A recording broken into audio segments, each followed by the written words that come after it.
नमस्कार। शब्द विन्यास 666 पर आप सभी मित्रों का पुनः पुनः स्वागत और अभिनंदन। कहानियों की इस श्रृंखला में आजकल हम जिस कहानी को सुन रहे हैं उसका नाम है सजा। मन्नू भंडारी जी की इस रचना का प्रथम अंक हम सुन चुके हैं। आज हम द्वितीय अंक सुनेंगे। तो सुनना प्रारंभ करें। पप्पा अब कुछ कुछ बोलने लगे थे, पर पहले वाले पप्पा वह बिल्कुल नहीं रह गए थे। बस सारे दिन चुपचाप लेटे रहते या कुछ पढ़ते रहते। कभी कभी गोदी में तकिया रखकर कुछ लिखते भी। मेरा बड़ा मन होता था कि देखूं वह क्या लिखते हैं, पर कभी हिम्मत ही नहीं हुई। कितनी ही बार पढ़ा था कि दुख में हिम्मत रखने वाले ही सच्चे वीर होते हैं। हंसते हंसते जो सारे दुखों को झेल जाए वही सच्चा पुरुष है। मेरा मन होता पप्पा को यह बात समझाऊं, पर क्या पप्पा यह सब नहीं जानते? फिर इस तरह मुंह छिपाकर तो वह पढ़ा रहे जिसने सचमुच चोरी की हो। पप्पा को तो बाहर निकलना चाहिए, घूमना फिरना चाहिए। इस तरह रहकर तो वह सबके बीच अपने को अपराधी ही साबित कर रहे हैं। पर उन्हें कैसे समझाती? अपनी कोठरी में कोई कष्ट नहीं था, पर भयंकर गर्मी के दिन और पंखा नहीं। रात तो जैसे तैसे छत पर कट जाती, पर दोपहर में तो छत पर बने ये कमरे भट्ठी की तरह जलते थे। छुट्टियों के दिन बिताए नहीं बीत रहे थे। अपनी किसी सहेली के यहाँ जाने की इच्छा नहीं होती थी। पड़ोस तक में जाना छोड़ रखा था। दुख में कोई साथी नहीं होता। बस एक गांठ बांध रखी थी कि जब तक ये बुरे ग्रह टल नहीं जाते तब तक सभी को चुपचाप सहन करना है। जुलाई में बाबा की चिट्ठी आई। मुन्नू को 6वीं में भर्ती करवा दिया है और वह खुश है। हम सब ने भी मान लिया था कि वह खुश ही होगा। ऐसा मान लेने में ही हम सबकी खुशी थी। साथ ही बाबा ने यह भी लिखा था कि शाम को उन्होंने एक दुकान में हिसाब लिखने का काम शुरू कर दिया है। 25 रुपये मिलेंगे, जिन्हें वह पप्पा के पास भेज देंगे। 50 रुपये उमेश चाचा जी भेजेंगे। मेरे सामने बाबा का बूढ़ा शरीर, झुकी कमर और धुंध भरी आंखें घूम गईं। इस बुढ़ापे में वह अब फिर से नौकरी करेंगे। अम्मा ने बताया कि इन 75 रुपयों में ही उन्हें घर चलाना है। तब मुझे पहली बार पप्पा पर गुस्सा आया कि क्यों उन्होंने सस्पेंशन के दौरान मिलने वाली आधी तनख्वाह लेने से इनकार कर दिया। कितना समझाया था कांत मामा ने। चाचा जी तो एक तरह से नाराज ही हो गए थे, पर पप्पा की एक ही जिद, जब तक मैं इस आरोप से मुक्त नहीं हो जाता ऑफिस से एक पैसा भी नहीं लूँगा। मैंने स्कूल की बस छोड़ दी। 3 मील पैदल ही जाती थी। धूप हो या बारिश, चेहरे पर शिकन नहीं लाती थी। कभी कभी सोचती पप्पा को सस्पेंड हुए 2 साल 3 महीने हुए। इतने दिनों में आखिर कितना खर्च हुआ कि बैंक का सारा रुपया निकल गया। अम्मा के सारे गहने बिक गए और भी पता नहीं क्या क्या चला गया।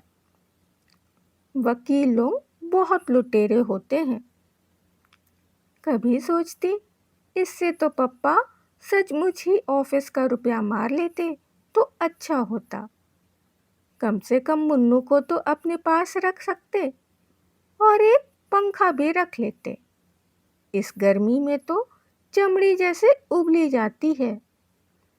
ईमानदारी करके ही कौन बड़ा सुख मिल रहा है। अम्मा को पता नहीं क्या हो गया था कि भीतर ही भीतर सूखती जा रही थीं। कहाँ तो कुछ नहीं करती थीं और कहाँ अब सारा काम हाथ से करने लगीं। पप्पा भी उनकी मदद करते थे। उस समय मुझे बड़ा अच्छा लगता था। उन दिनों अम्मा बहुत चिड़चिड़ी हो गई थीं। एक दिन उन्होंने मुझे जरा सी बात पर पीट दिया। अपनी याद में पहली बार मार खाई थी और वह भी इस उम्र में। शरीर से ज़्यादा मन आहत हुआ। चोट से ज़्यादा इस बात का दुख था कि पप्पा बैठे देखते रहे पर कुछ नहीं कहा। न अम्मा को मना किया न मुझे ही प्यार किया। अपनी कोठरी में बैठकर मैं घंटों रोई थी। हे भगवान, सब दुख दो पर मेरे पप्पा को पहले जैसा कर दो। वह पहले की ही तरह काम करेंगे तो मैं सब कुछ सह लूँगी। सुनवाई की पहली तारीख ही 6 महीने बाद की पड़ी थी। कांत मामा ने कोशिश तो बहुत की थी कि जल्दी जल्दी सारी सुनवाई हो जाए और फैसला हो जाए, पर कानून कांत मामा की इच्छा से नहीं, अपनी रफ्तार से चलता है। वकीलों का सारा खर्च मामा ही कर रहे हैं। जरूर मामी से छिपा कर रहे होंगे, वरना वह तो एक पैसा भी ना खर्च करने दें। पहली सुनवाई बहुत अच्छी हुई थी। सर्दी में ठिठुरते हुए जब हमने यह खबर सुनी थी तो गर्मी की एक लहर ऊपर से नीचे तक दौड़ गई थी। घर की हालत बद से बदतर होती जा रही थी, खासकर अम्मा की। मुझे तभी लगता था कि कोई ऐसी बीमारी इन्हें लग गई है जो भीतर ही भीतर खाए जा रही है। हाइजीन में रोग और उनके लक्षण पढ़ रखे थे और मुझे अम्मा के सारे लक्षण राजयक्ष्मा के से लगते थे। सर्दी में वह जो ठंड खा गई तो 4 महीने तक खांसती ही रहीं। बाबा की चिट्ठी आई। हिम्मत रखना बेटा, बुरे दिन आते हैं तो सब तरफ से आते हैं, पर ये दिन फिरेंगे ज़रूर। भगवान के घर देर हो सकती है, अंधेर नहीं। दूसरी सुनवाई अप्रैल में हुई। तारीखें जल्दी मिलती ही नहीं थीं। पप्पा को छूटे साल हो गया था और अभी भी 2 सुनवाई और बाकी थी। इतने दिनों बाद ही यदि सुनवाई हुई तो 1 साल और लग जाएगा।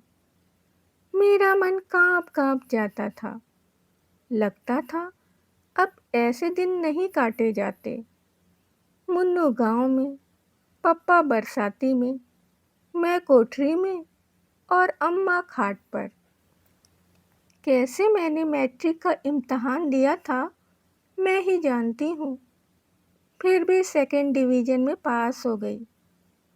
कोई खुशी मनाने वाला नहीं था। सबके मन ऐसे मर चुके थे कि न किसी बात की खुशी होती थी न रंज। जुलाई में नई समस्या आई। गांव में तो केवल मिडिल स्कूल ही था। मुन्नू का अब क्या हो, मेरा अब क्या हो। यहाँ कॉलेज में जाने का तो प्रश्न ही नहीं उठता था। मैं जानती थी कि बच्चों को पढ़ाना तो दूर, 75 रुपये में साथ रखकर खिलाना भी मुश्किल था। बाबा ने मुन्नू को सीधे उमेश चाचा के पास भेज दिया और खबर कर दी। यहाँ की स्थिति वह जानते थे। पप्पा यह पत्र पढ़कर सिहर उठे। अम्मा बहुत रोईं। मैं छोरे को बेपढ़ा ही रख लेती, वहाँ क्यों भेज दिया। एक बार उसे मुझसे मिला तो देते। लीला का स्वभाव कौन नहीं जानता। मेरा बच्चा सहम कर मर जाएगा। 2 दिनों तक वह रोती रही। पप्पा अपराधी की तरह चुप बैठे रहते। अम्मा क्यों रोती हैं इस तरह। पप्पा यदि कुछ कर सकते हैं तो क्यों नहीं करते। 2 दिनों के बाद वह बोली, मैं सोचती हूँ आशा को भी वहीं भेज दो, वहीं कॉलेज में भर्ती हो जाएगी। मैं समझ ही नहीं पाई कि अम्मा व्यंग कर रही हैं या, पर अगले वाक्य ने ही सारी बात साफ कर दी। लीला का स्वभाव तो तुम जानते ही हो। आशा मुन्नू के पास रहेगी तो उसे तसल्ली तो रहेगी, सोने को एक गोद तो रहेगी। और अम्मा खुद फूट फूट कर रोने लगी थीं। उमेश भैया को लिख देना, जो भी वह खर्च करें हम पर कर्ज ही समझें, मैं उनकी पाई पाई चुका दूंगी। भगवान कभी हमारे दिन भी बदलेगा ही, नहीं तो अपने को बेचकर उनका कर्ज अदा करूंगी। पर मेरे बच्चों पर थोड़ा रहम करें, ये दुखियारे यूं ही अनाथ हो रहे हैं, थोड़ा प्यार इन्हें भी दें, थोड़ा लीला को भी समझा दें।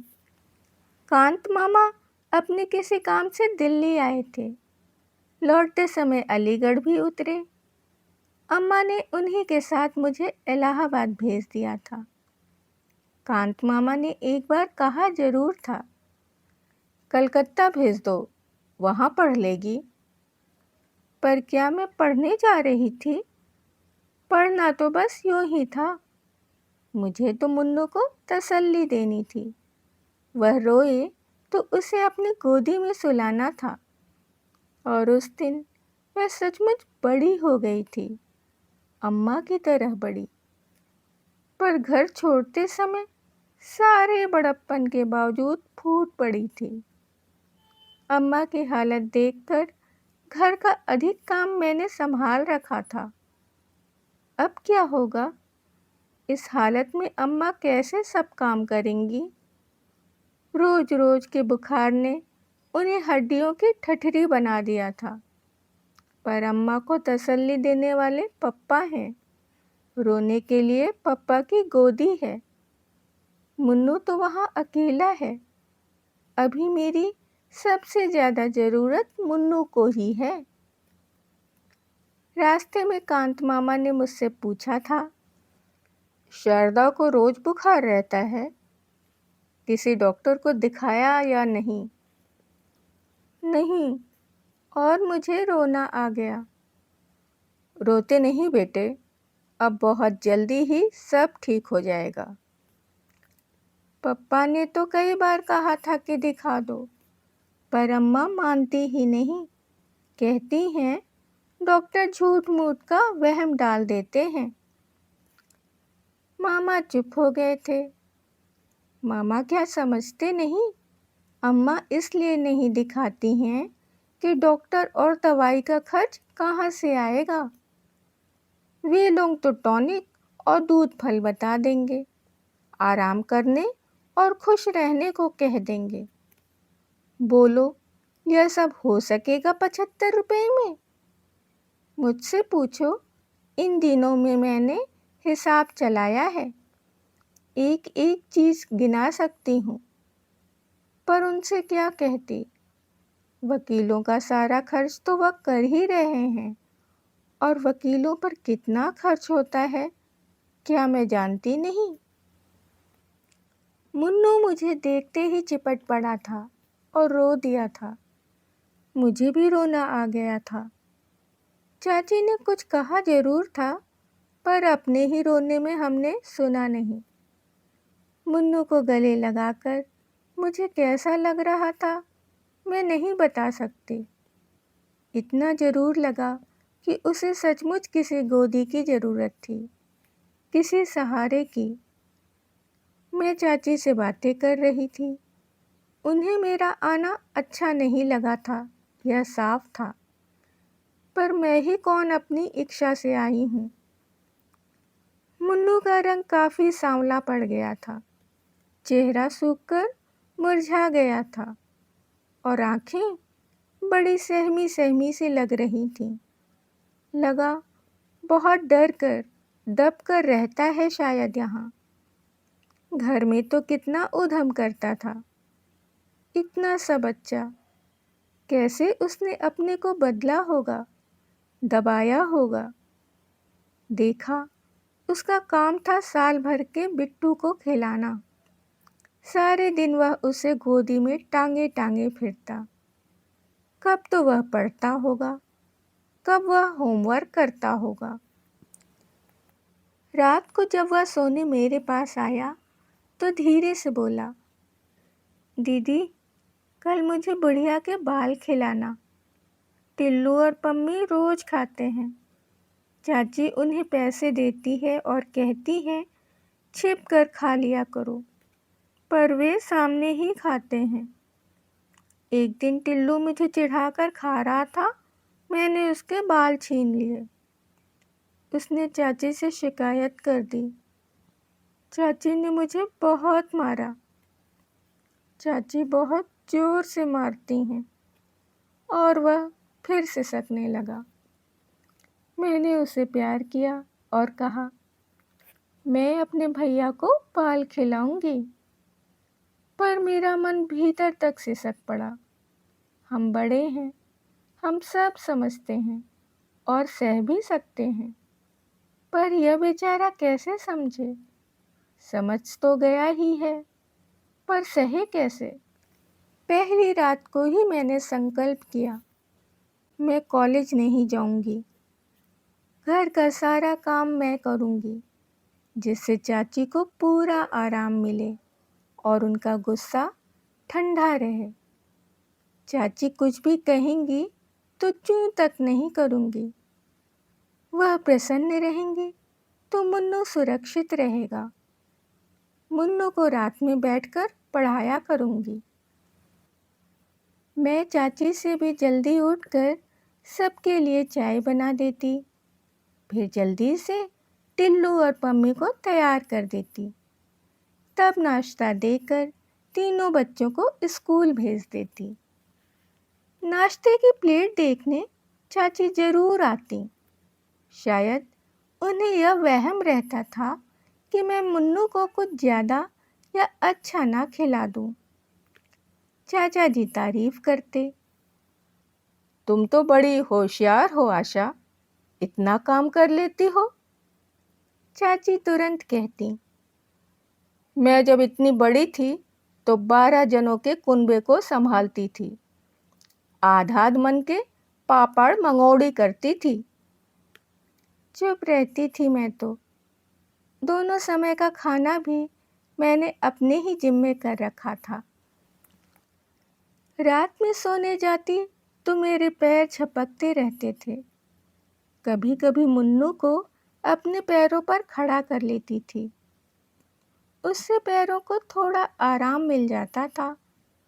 पर मन, अम्मा कभी कभी बीच में काम करवाती थी तो पप्पा डांटते थे।